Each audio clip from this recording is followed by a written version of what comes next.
What's up, everyone? Tera Roberts here with Fantasy Alarm, and we are talking DFS bargains for Week 14. At quarterback this week, we are going with Jared Goff against the Minnesota Vikings.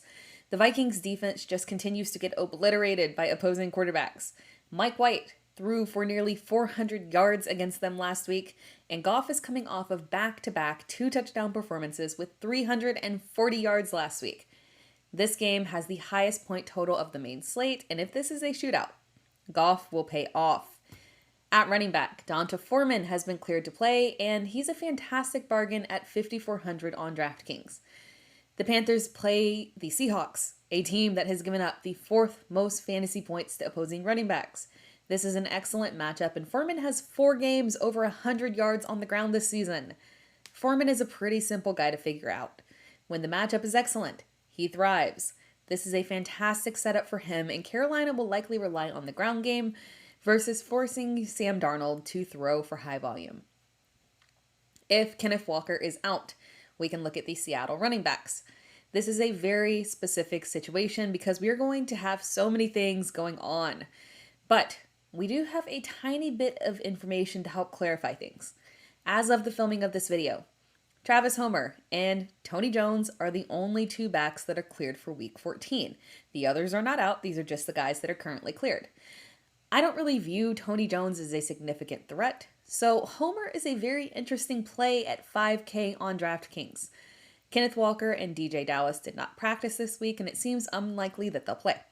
But just in case, if both Homer and Dallas are active, they'll likely split carries and limit upside, making both of them less than appealing options in DFS.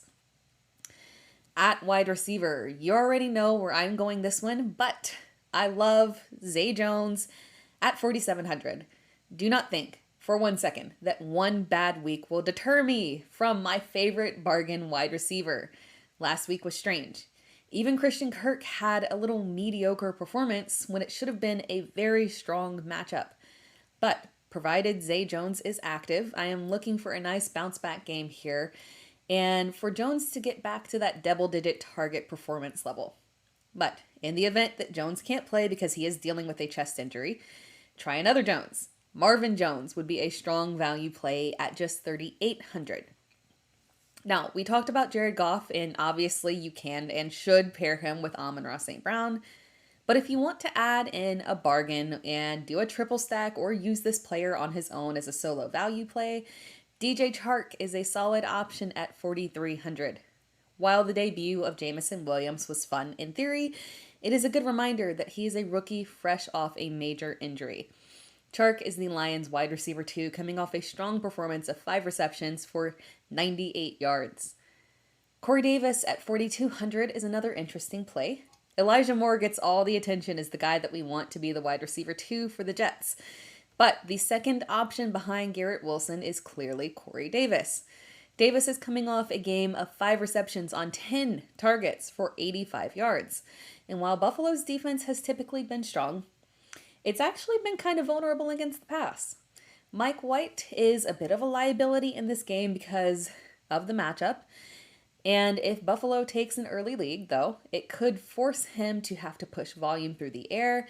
And I like Davis's odds to repeat his Week 13 performance if that does happen.